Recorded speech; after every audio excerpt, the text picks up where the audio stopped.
Morning, dear students.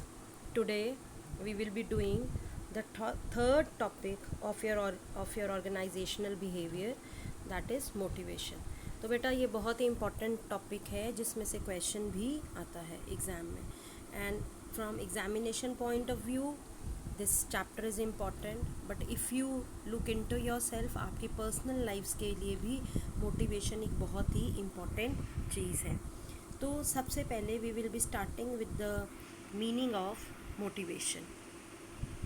It says you can take a horse to the pond but can not make it drink. This says that कि you must be seeing in the picture कि एक person एक horse को खींच रहा है pond तक. वो पॉन्ड तक तो उसको खींच खींच के ले जाएगा, but in case if the horse is not willing to drink water, वो उसको पानी नहीं पिएगा वो. तो इसका मतलब ये है कि आप लोगों को काम तो दे सकते हो, बट जब तक उनकी इच्छा नहीं है काम करने की, वो काम नहीं करेंगे. तो it is true to human beings as well. तो इसका मतलब ये हुआ कि एक इनर विलिंग होनी चाहिए, एक विल पावर होनी चाहिए टू वर्क. अब एक ऑर्गेनाइजेशन में, because you are doing the course of hospital management, तो आप ऑर्गेनाइजेशन हॉस्पिटल को ज्वाइन करेंगे. तो आप जब भी ज्वाइन करोगे तो आपको कुछ क्वेश्चंस आप फेस करोगे. पहला ये है, why does not this person work. ये इंसान काम क्यों नहीं कर रहा. Y does this colleague hate me, कि मेरा जो कुलीग है जिसके साथ मैं काम कर रहा हूँ या कर रही हूँ, ये मुझे हेट क्यों करता है, ये मुझे लाइक क्यों नहीं करता. Why do I always get bad people to work with. मुझे बुरे लोग ही क्यों मिलते हैं जिनके साथ मुझे काम करना होता है.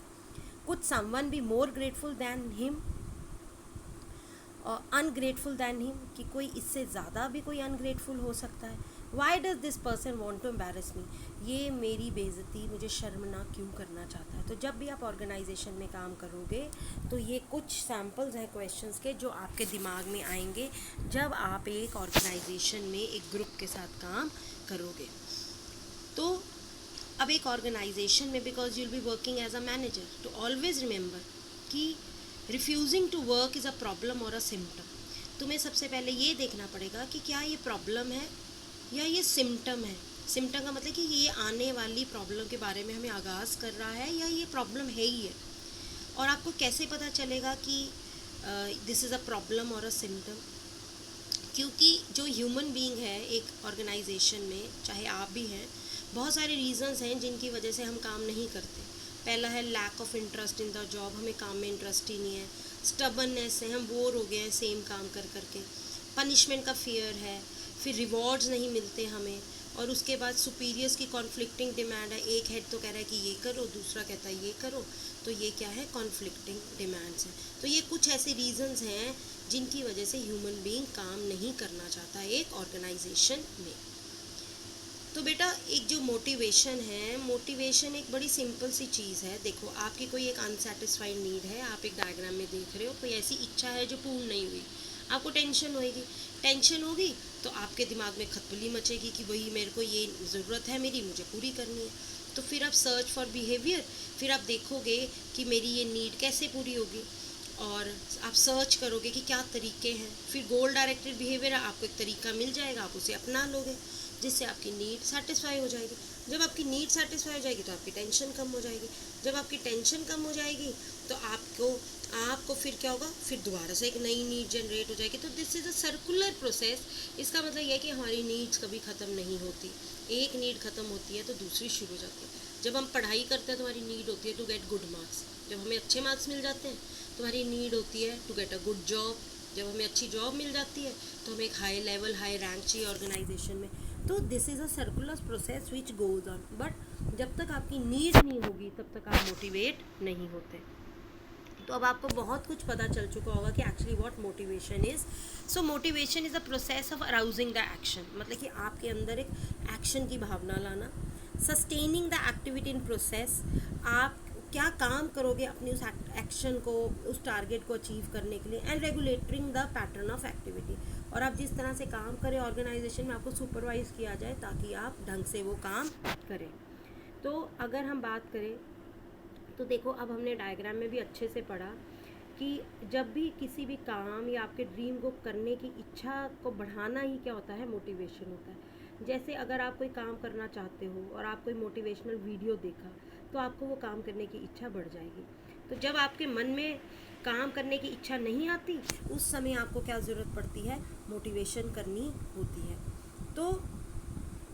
तो मोटिवेशन का मतलब यह हुआ किसी भी इंडिविजुअल को काम करने के लिए उसको प्रेरणा देना, उसको मोटिवेट करना। तो ये रहता है आपका मीनिंग ऑफ मोटिवेशन।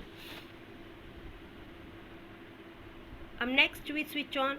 मोटिवेशन जो वर्ड है ये मोवेरा से आया है, जिसका मतलब to move, to energise, to active. मतलब कि आप अगर आप चुपचाप बैठे हो, आपको एक्शन में लाना कि yes you have to get up और अपना काम आपको करना है। नाउ नेक्स्ट इज, अगर हम मोटिवेशन कंसेप्ट्स की बात करें तो हमारे पास दो तरह के कंसेप्ट्स हैं मोटिवेशन से रिलेटेड। एक होता है intrinsic concept of motivation and second is your what we say extrinsic motivation. तो सबसे पहले हमारे पास कौन सा कंसेप्ट है, it is intrinsic concept of motivation. तो ये दो ही कंसेप्ट्स होते हैं मोटिवेशन में, one is your intrinsic, another is your extrinsic. तो ये जो आपका टॉपिक है ये बहुत ही इम्पॉर्टेंट है आपके एग्ज़ामिनेशन के लिए, तो इसको आप ज़रा थोड़ा अच्छे से ध्यान से करेंगे। अब अगर हम बात करें इंट्रिसिक की, तो जो इंट्रिसिक मोटिवेशन है दैट कम्स फ्रॉम इनसाइड, वो आपके अंदर होता है। बट जो एक्सट्रिंसिक मोटिवेशन है दैट कम्स फ्रॉम आउटसाइड। जब आप इंटरनली खुद ही मोटिवेट हो जाते हो to do a work, that is intrinsic. Intrinsic में inside you, within you. Extrinsic का मतलब होता है जब आपको बाहर से आप मोटिवेट होते हो, तो उसको बोलते हैं एक्सट्रिंसिक मोटिवेशन। जैसे कि motivation from outside often from rewards. If the employee perceives the possibility of achieving other goals through accomplish the task, you can expect the quality of performance to be inferior. अगर आपको लगता है कि एक employ को ये लगता है कि अगर मैं अपना ये वाला काम पूरा कर लूँगा तो मेरे और भी काफ़ी सारे गोल्स कंप्लीट हो जाएंगे, तो आप ये एक्सपेक्ट कर सकते हो कि उसकी क्वालिटी में, उसकी परफॉर्मेंस की क्वालिटी में क्या होगा, इन पॉजिटिव इन्फीरियर आए होगा। तो उससे क्या होता है कि बेटा देखो, जब आप इंट्रिंसिकली मोटिवेटेड होते हो, आप दिल से उस काम को करते हो, because you enjoy doing it, और आपको उससे क्या मिलती है, पर्सनल सेटिस्फैक्शन मिलती है। बट जब एक्सट्रिंसिकली मोटिवेटेड होते हो तो आप कुछ ऐसा करते हो ताकि आपको कोई एक्सटर्नल अवार्ड या रिवॉर्ड मिल सके। तो इसमें डिफरेंस भी आ सकता है एग्ज़ाम में। नेक्स्ट इज़, मोटिवेशन में थ्योरीज बहुत इंपॉर्टेंट होती हैं। तो वैसे तो मोटिवेशन में बहुत सारी थ्योरीज हैं, बट हम यही वाली थ्योरीज करेंगे। तो ये वो थ्योरीज हैं, दीज एम्फसिस ऑन कि व्हाट मोटिवेट्स एन इंडिविजुअल। तो हर थियोरी की अपनी अपनी एक अलग ही धारा है, अलग अलग उसके बेसिक्स हैं, वो अलग अलग कंसेप्ट्स को लेके चल रहा है। तो मैस्लोज नीड हायरार्की थियोरी जो है, इसके हिसाब से पहले आप ज़रा नेक्स्ट स्लाइड देखें। Yes, see it says that एक ह्यूमन बीइंग की मल्टीपल नीड्स होती हैं, और जैसे ही आपकी एक नीड ख़त्म होती है, you switch on to the other need. और दूसरी बात यह कि इन नीड्स की एक हायरार्की है, एक लेवल है। यानी कि अगर आप देखो तो यहाँ आपको 5 तरह की नीड्स दिख रही हैं, basic needs, safety needs, belonging needs, ego needs, self actualisation need. तो सबसे पहले आप अपनी बेसिक नीड को पूरा करते हो, जब वो कंप्लीट होती है then you go to safety, then you go to belonging, then you go to ego and then you go to self actualization. Now let's switch to the previous slide. It says कि जो needs lower level of hierarchy है dominate an individual motivation as they are unsatisfied. इसका मतलब ये है कि सबसे पहले जो आपकी फिजियोलॉजिकल या बेसिक नीड है, food, clothing, water, warmth, rest, पहले आप इसको अचीव करते हो, और जब आपकी ये नीड अचीव हो जाती है तब आप अपनी नेक्स्ट नीड की तरफ जाते हो, जो कि आपकी सेफ्टी नीड्स है। तो इसका मतलब ये है कि पहले आपकी लोअर नीड को सेटिस्फाई होना ज़रूरी है, then you switch to the higher need. अब फिजियोलॉजिकल नीड्स हैं आपकी फूड, क्लोथिंग, वार्मथ, रेस्ट, ये बेसिक नीड है। फिर आपकी सेफ्टी नीड में आती है सिक्योरिटी, सेफ्टी, जिसमें आप जॉब सिक्योरिटी, आपकी हेल्थ सिक्योरिटी, लाइफ सिक्योरिटी, जिसमें आप इंश्योरेंस की बात करते हैं या जॉब सिक्योरिटी की बात करते हैं। फिर बिलोंगिंग नीड होती है, the need to have friends, relatives with whom you can share your joys and sorrow. फिर ईगो नीड होती है आपकी prestige, accomplishment, you want to have a good status, you want to have a good level in the organisation.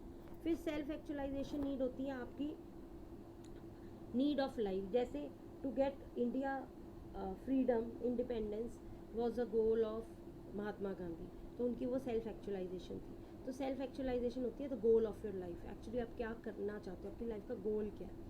तो ये तब होती है जब आपका फुल पोटेंशियल आप अचीव कर लेते हो. तो मैस्लो के अकॉर्डिंगली हमारे पास ये 3 टाइप्स की नीड्स होती हैं और हर इंसान इन नीड्स के लिए ही काम करता है, but they move in a order. पहले आप बेसिक नीड की तरफ जाते हो, जब वो अचीव होती है then safety and then others. अब चलते हैं हम McGregor theory X and Y. This is also very important theory of motivation. And इसमें क्या है, इसमें हम ये लेके चलते हैं कि 2 तरह की थ्योरीज पे वर्क करता है मैकग्रेगर.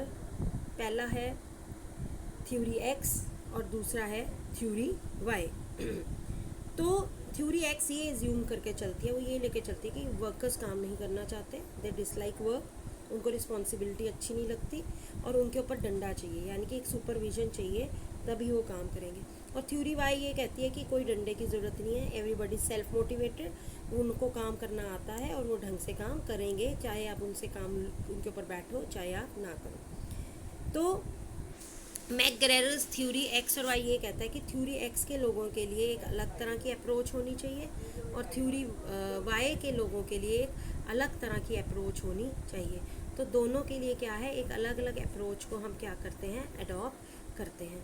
तो अगर हम आपको बताएं कि अब ये जो थ्योरी एक्स है वो ये कहता है कि उनको क्लोज सुपरविजन चाहिए, वो काम को अवॉइड करेंगे, वो रिस्पॉन्सिबिलिटी को अवॉइड करेंगे, वो उनको सिर्फ पैसा ही चाहिए, they only desire money, and उनको पुश करना पड़ता है काम के लिए. और जो थ्योरी वाई के लोग हैं वो इंडिपेंडेंट हैं, उनको रिस्पॉन्सिबिलिटी अच्छी लगती है, वो इंटरनली मोटिवेटेड हैं, वो अपने आप से काम करते हैं, वो नेचुरली उनके अंदर एक नेचर है टू वर्क और वो अपने आप को खुद ही मोटिवेट करते हैं टू वर्क.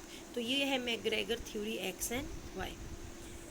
तो एक्स एंड वाई में भी वही है, अगर आप देखें ध्यान से वही डायग्राम जो हमने करा है. तो इसमें कह रहा है कि थ्योरी एक्स में ऐसे एजम्पशंस लिए जाते हैं कि हाउ थ्योरी एक्स में अगर हमने लोगों से काम लेना है तो हम उनको कंट्रोल करेंगे उनकी लोअर ऑर्डर नीड्स को सेटिस्फाई करके.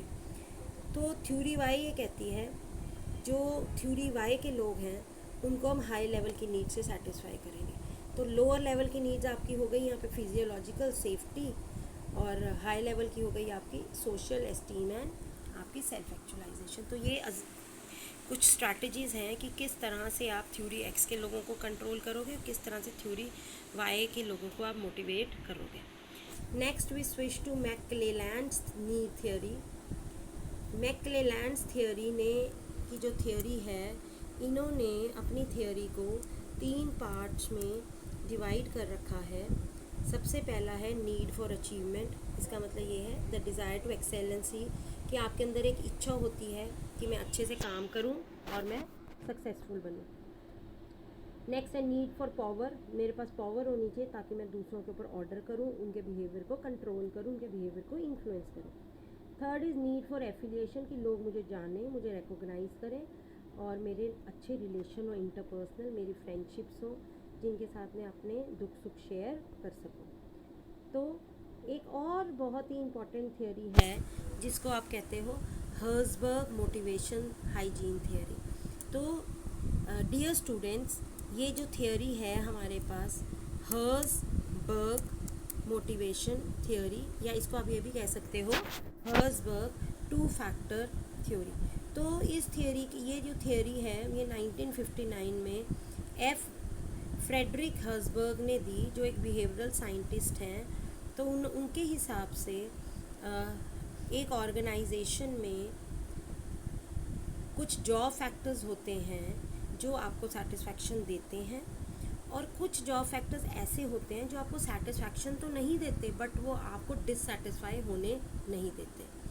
तो अगर हम इसमें ये एज्यूम कर रहे हैं कि सेटिस्फैक्शन का मतलब नो सेटिस्फैक्शन है और डिससेटिस्फैक्शन का मतलब नो डिससेटिस्फैक्शन है, तो कुछ ऐसे फैक्टर्स ऑर्गेनाइजेशन में होते हैं जिनके होने से आपको सेटिस्फैक्शन होती है और और कुछ ऐसे फैक्टर्स होते हैं जिनके होने से आपको सेटिस्फैक्शन तो नहीं होती, बट ना होने से आपको डिससेटिस्फैक्शन होती है। तो इसमें उन्होंने फैक्टर्स को 2 पार्ट्स में डिवाइड करा है, जैसे हाइजीन फैक्टर्स और मोटिवेशन फैक्टर। तो हाइजीन फैक्टर्स वो जॉब फैक्टर्स हैं जो काम करने के लिए बहुत ज़रूरी हैं, ये आपको पॉजिटिवली सेटिस्फाई नहीं करते लॉन्ग टर्म के लिए, बट अगर ये फैक्टर्स एब्सेंट हो जाएं तो आपको डिससेटिस्फैक्शन होगी। जैसे कि पेमेंट, जो आपको सैलरी मिल रही है, चाहे वो कम मिल रही है चाहे वो ज़्यादा मिल रही है, आप उस सैलरी से सेटिस्फाई नहीं भी होंगे तो कुछ नहीं, बट अगर आपको सैलरी दे ही ना जाए तो आप क्या हो जाओगे, डिससेटिस्फाई। फिर इसी तरह कंपनी की पॉलिसीज़ हैं, फ्रिंज बेनिफिट्स हैं। फ्रिंज बेनिफिट्स वो होते हैं जैसे health care plans, family members के लिए बेनिफिट्स, एम्प्लॉई हेल्प प्लान्स, फिर आपका स्टेटस, आपके इंटरपर्सनल रिलेशंस, जॉब सिक्योरिटी। इसी तरह कुछ मोटिवेशनल फैक्टर्स होते हैं। तो हर्सबर्ग के अकॉर्डिंगली जो हाइजीन फैक्टर्स हैं वो मोटिवेटर्स नहीं है, मतलब कि वो एक सर्वाइवल के लिए ज़रूरी है, बट अब वो आपको मोटिवेट नहीं करते। तो मोटिवेशनल फैक्टर्स आपको पॉजिटिव सेटिस्फैक्शन देते हैं, जैसे रिकॉग्निशन, आपकी प्रेज़ की जाए लोगों के सामने, सेंस ऑफ अचीवमेंट, आपको ये लगे कि हाँ मैंने जो काम किया उसका मेरे को रिज़ल्ट अच्छा मिला, आपको ग्रोथ, आपको प्रमोशंस मिल रही हैं ऑर्गेनाइजेशन में, आपको रिस्पॉन्सिबिलिटीज़ मिल रही हैं, आपको ऑनरशिप मिल रही है ऑर्गेनाइजेशन में, और आपको एक इंटरेस्टिंग काम दिया जा रहा है जो चैलेंजिंग है, जो मीनिंगफुल है, जो इंटरेस्टिंग है। तो इस थियरी के अकॉर्डिंगली 2 तरह के फैक्टर्स होते हैं, एक होते हैं हाइजीन फैक्टर्स और एक होते हैं मोटिवेशनल फैक्टर्स। हाइजीन फैक्टर्स हमें सेटिस्फाई नहीं करते, बट अगर ये नहीं होंगे तो हमें डिससेटिस्फैक्शन होगी। और मोटिवेशनल फैक्टर्स वो फैक्टर्स हैं जो हमें सेटिस्फाई करते हैं और एक्चुअली यही हमें क्या करते हैं, मोटिवेट करते हैं टू वर्क। तो ये मैं आपको ऑलरेडी समझा चुकी हूँ। तो बेटा अब ये है कि अगर बहुत इंपॉर्टेंट है कि हमें ऑर्गेनाइजेशन में अपने एम्प्लॉयज़ को मोटिवेट करना, तो हमें क्या स्ट्रैटेजीज़ करनी पड़ेंगी। Have a clear expectation for workers and communicate these expectations effectively. आपको वर्कर्स से आप जो चाहते हो, जो आपके एक्सपेक्टेशंस हैं, जो आपकी इच्छाएं हैं, वो आप उन्हें क्लियरली बताएं कि yes you are here and we want this from you. दूसरा, हर एम्प्लॉय के साथ आपको कंसिस्टेंट रहना है, सेम रहना, आपको पार्शियल नहीं होना। उसके बाद अगर आपने कोई डिसीजन ले लिया तो आपको एक फर्म डिसीजन मेकर बनना है, बट डिसीजन वो करेक्ट होना चाहिए, ये नहीं कि रॉन्ग डिसीजन पे आप फर्म रहें। उसके बाद आपको टीम वर्क करना है, आपको ऑर्गेनाइजेशन में टीम वर्क लाना है, आपको सबको ये बताना है कि 1+1 is not equal to 2 but 1+1 is equal to 11। उसके बाद आप स्टाफ की नीड्स और उनकी वांट्स को ज्वाइन करें ऑर्गेनाइजेशन के पर्पस के साथ, मतलब कि ऑर्गेनाइजेशन का ऑब्जेक्टिव तो अचीव हो ही, पर साथ के साथ आपके एम्प्लॉयज़ की नीड्स भी पूरी हो। उसके बाद हर एम्प्लॉय की क्वालिटी के बारे में आपको पता होना चाहिए, ताकि एम्प्लॉयज़ को लगे कि येस आई एम इम्पॉर्टेंट, मेरी क्वालिटी के बारे में मेरे बॉस को पता है। उसके बाद remove traditional blocks between employee and the work to be done. Traditional block को हटा दो कि पहले वो क्या काम कर रहे थे, अब वो क्या कर रहे हैं, आप अपने हिसाब से उन्हें काम दें उनकी क्वालिटीज़ के अकॉर्डिंगली। और उसके बाद आप उन्हें ये बताएं कि अगर एम्प्लॉयज़ ऐसा काम करेंगे जो चैलेंजिंग है और जो उनको ग्रो कर रहा है, तो उससे उन्हें अपॉर्चुनिटीज़ ऑफ ग्रोथ मिलेंगी। और उसके बाद while when appropriate request participation and input from all subordinate. जब भी और आपको कोई डिसीजन लेना है तो आप अपने सबॉर्डिनेट से क्या लें, पार्टिसिपेशन लें, उनकी सजेशंस को इनवाइट करें, और अगर आपको उनकी सजेशंस अच्छी लगे तो उन्हें इम्प्लीमेंट भी करें। When ever possible give subordinates recognition and credit. जब भी हो, अगर आपको लगे आपके एम्प्लॉय ने अच्छा काम किया है तो आप ग्रुप से बाहर बुला के उसकी प्रेज़ करें और उसको अवार्ड से। Be certain that employees understand the reason behind decision and action. Yes, employees को ये पता होना चाहिए कि जो डिसीजन आपने लिया है वो क्यों लिया है और उसके पीछे आपका इरादा क्या है और उसके पीछे हमने क्या क्या एक्शंस लेने हैं, क्या काम करना है। रिवॉर्ड डिज़ायरेबल बिहेवियर, अगर कोई अच्छा काम कर रहा है उसको रिवॉर्ड दें। Be consistent in how we handle undesirable behaviour, और अगर कोई बिहेवियर किसी का ठीक नहीं है तो हमें सेम रहना है सबके साथ। अगर मिस्टर ए ने कोई गलती किया है तो उसको सेम वही पेनल्टी होगी जो मिस्टर बी ने की। Let employee exercise individual judgement as much as possible. तो एम्प्लॉयज़ को उनके ऊपर कोई भी डिसीजंस थोपे मत, उनकी अपनी ही जजमेंट होनी ज़रूरी है। Create a trustful and helping relationship. Yes, आपको कोऑर्डिनेट करके चलना है एम्प्लॉयज़ के साथ और उनके साथ एक अच्छा रिलेशन मेंटेन करना है। Let employees exercise as much control as possible over their work environment. अगर एम्प्लॉई अपने काम को खुद कंट्रोल कर रहा है तो उसको करने दो। बी अ रोल मॉडल बनना है हमने एम्प्लॉयज़ को, ताकि एम्प्लॉयज़ हमारे फॉलो करें हमें। तो we have to be a leader for them. तो अब क्या है, हमने ये सब किया, तो these are the same I think these are the same ones, तो ये आप ध्यान से पढ़ लेंगे। बिल्कुल सेम वही हैं, बट इनकी थोड़ी सी लैंग्वेज डिफरेंट है, but still then we explain you. तो ये हैं, आप एक ऑर्गेनाइजेशन में कैसे मोटिवेटिंग क्लाइमेट क्रिएट कर सकते हैं। वही जैसे हमने बताया, recognise each worker as a unique individual who is motivated by different things, identify the individual and collective value system of the unit, and implement a reward system that is consistent with those values. Listen attentively to individuals. अपने employees को ध्यान से सुने और उनकी unmet needs को find करें और फिर उन्हें पूरा करने की कोशिश करें. Encourage workers to stretch themselves. Workers को ये कहें कि आप ज़्यादा से ज़्यादा काम सीखें, you learn on your own, ताकि आपकी सेल्फ ग्रोथ हो और आपकी सेल्फ एक्चुअलाइजेशन हो. आपको एक रोल मॉडल की पोजीशन बना के रखनी है, एक पॉजिटिव और एंथुजियास्टिक इमेज. आपको एक मॉनिटरिंग करनी है, स्पॉन्सरशिप और कोचिंग को इनकरेज करना है सबऑर्डिनेट्स के साथ. आपको अपना समय और एनर्जी देनी पड़ेगी ऑर्गेनाइजेशन में, ताकि किस तरह का माहौल, इस तरह का इन्वायरमेंट क्रिएट हो जो कि इंडिविजुअल डिस्करेज हैं, आप उन्हें सपोर्ट कर सको और उन्हें इनकरेज कर सको. एक यूनिट फिलॉसफी डेवलप करनी पड़ेगी that recognises a unique worth of each employ. ये बहुत इंपॉर्टेंट है. आपको हर इंडिविजुअल को अच्छे से जानना पड़ेगा और उसके अंदर क्या यूनिक है, क्या डिफरेंट है, उसके अंदर क्या स्पेशल क्वालिटी है, उसको फाइंड आउट करना पड़ेगा और उसको फिर एक प्रॉपर रिवॉर्ड सिस्टम मेंटेन करना पड़ेगा, जिससे कि उस एम्प्लॉय को ये लगे कि yes I am the winner, और बाकी सब भी अपने अंदर अपनी क्वालिटीज़ को फाइंड आउट करें और ऑर्गेनाइजेशन के बेटरमेंट के लिए काम करें. So I hope this is all clear with everybody. So what we did, we did firstly the meaning of motivation. I told you why motivation is important. Then we did the definition of motivation. Then we did the theories of motivations. Maslow's theory of motivation we did. Then we did McGregor's theory, X and Y. Then we did McLean's theory, where this theory is divided into three parts: need for achievement, need for power, need for affiliation. Then we did Herzberg motivation theory, which is divided into two factors: hygiene and motivation factors. Hygiene factors never satisfy us, but in their absence we feel dissatisfied, and motivational factors gave us positive satisfaction, and they are the real motivators.